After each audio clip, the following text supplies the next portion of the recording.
Here's a clip from the Southwestern Lead app. The tone of a voice.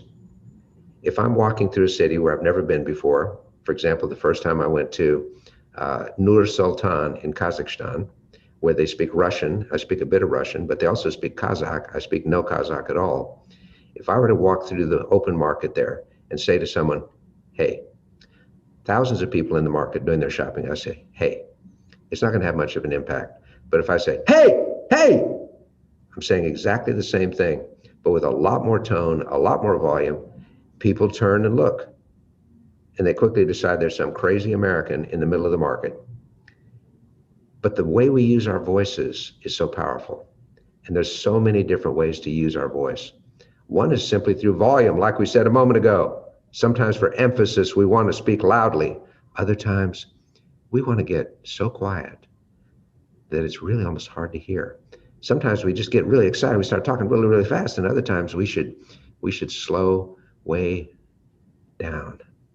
If you find it difficult to slow down, imagine there are more spaces between some of the words you use. I'm exaggerating, but sometimes people just talk so really quickly.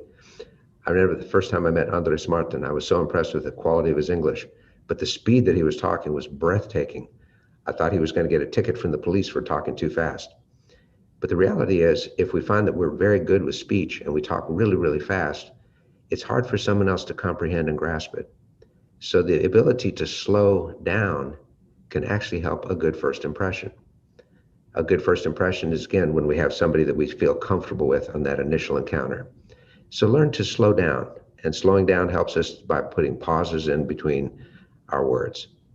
If I just talk really, really fast like this, it may be a little difficult to understand where I'm going. But if I were to talk more slowly with pauses, it helps you understand me. I remember being shocked when I went to Boston the first time, because in Boston, they talk different. In fact, you don't drive a car in Boston, you drive a car. You don't park your car, you pack your car.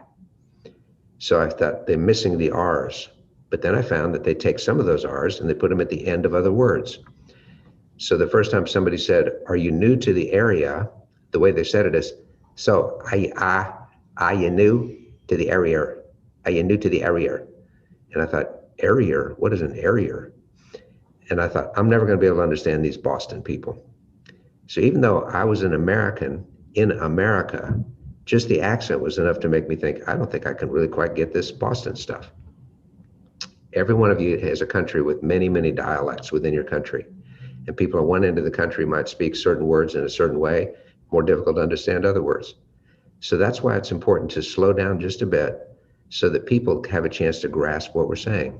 And this has a lot to do with our tone of voice, our vocal quality, the vocal variety that we use.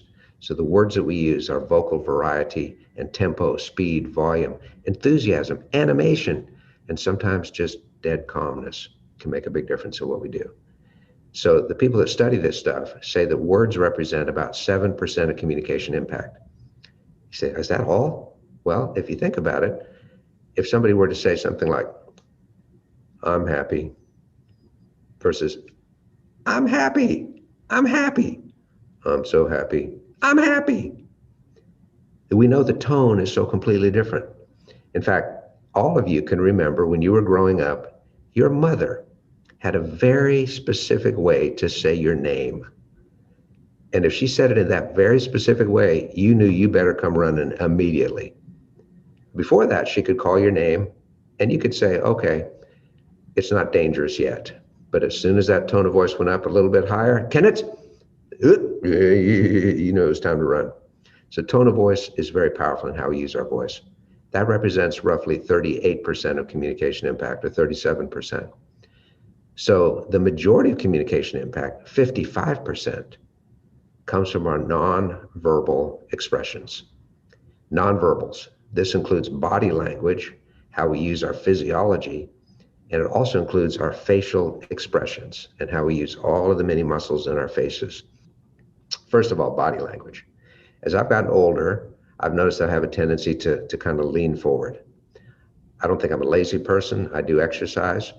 I do climb a mountain once in a while, but it becomes easy to get lazy and just to lean over. And so just simply being aware of the need to stand up strong, shoulders back, chest out, feeling good about myself conveys a very different impression.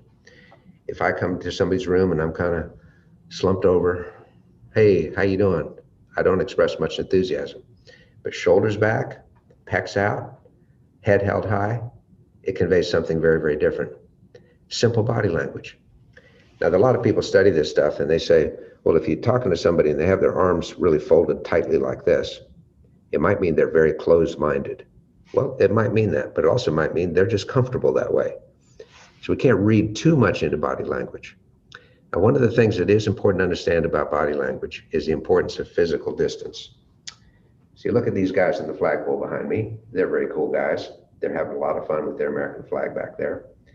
If I were to walk up to one of them and say hello, and I just come up and say, hey, you guys new to America? Good to see you. Welcome to the country. Whoa, how you doing? Well, it wouldn't be very difficult for them to start backing up in a big way and running as far away as they possibly can, because that is just too frightening. It's a scary thought, isn't it? So learning how to back up, learning how to have some distance. This is the reason that we always recommend in a first impression that we not get too close, even if somebody's in a handshaking mode. And last night I was with some people that I didn't really know, so they were fist bump, elbow bump, that we make that initial contact and then back up and give some space. This makes people feel more relaxed and more comfortable than if I first meet them and say, so how you doing? Anyway, what's up with you? First of all, I might not have brushed my teeth that morning, and they might be a little bothered by that. But also, it makes somebody feel like I might be wanting to encroach, gradually getting closer and closer and closer, posing some form of a threat. So we want to make sure that we have some distance from people. One of the ways to have zero connection is to have someone feel threatened in any way. So giving that bit of space helps people to judge, and then they can relax, and we see them relax and we can relax as well. So the nonverbals are so important. Now, what about facial expression? I'll talk for a moment about the word smile or smiles. So let's say you have a 10-year-old say, Joey, do you know what the longest word in the English language is? It's the word smiles, because there's a mile between the first and the last letter. But let's talk about smiles. We all emphasize the importance of smiling. But many people are suspicious of a smile that is just too big. It's because it reminds them of every one of those really bad television commercials they've ever seen where the person says, and today only you can come down and receive this amazing offer. It's fantastic. Come on and get it. And the big old cheesy grin like this is kind of off-putting to people. I'm going to dissect the smile for just a moment. You see, most people, when they don't have an authentic smile, they smile from the cheekbones downward. Hello, how are you? Nice to see you. Yeah. But an authentic smile actually reflects from the cheekbones upward. When we smile, our eyes crinkle, they close just a little bit. An authentic, genuine smile involves the whole face, but especially the eyes. There's a guy named Duchenne, a psychologist who studied smiling. Yes, is it possible to make an entire living studying smiling? Yes, he did. And a Duchenne smile is the kind where these lines on the side of our face actually crinkle a bit because it's an authentic smile. Now, the problem with an authentic Duchenne smile is it usually should be reserved for people that we already feel comfortable with. If it's too big a smile with somebody we don't even know and they're in a bad mood, then this is like taking a very, very hot glass in the middle of winter in the Baltics and putting it outside on a porch where it's minus 20. That hot glass and the minus 20 is going to shatter. So making a good first impression in terms of a smile often involves less of a smile.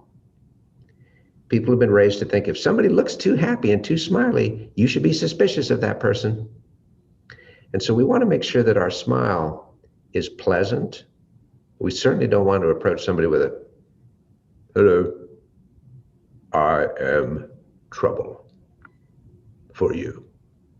No, we don't want that. But if we go to the door and it's all too much like this, especially if someone's having a really tough day themselves, They come to the door and it's like, yeah, can I help you? Can I help you? What do you need? And if I respond with, hi, it's so great to see you. It's wonderful to be here. You can almost hear the tension break, collapse. So we don't want to match them exactly. We want to have a pleasant demeanor, but don't overdo it on the smile front. Now, if they come to the door and they're like, well, hello there, how are you doing? Then it's okay to say, I'm fine.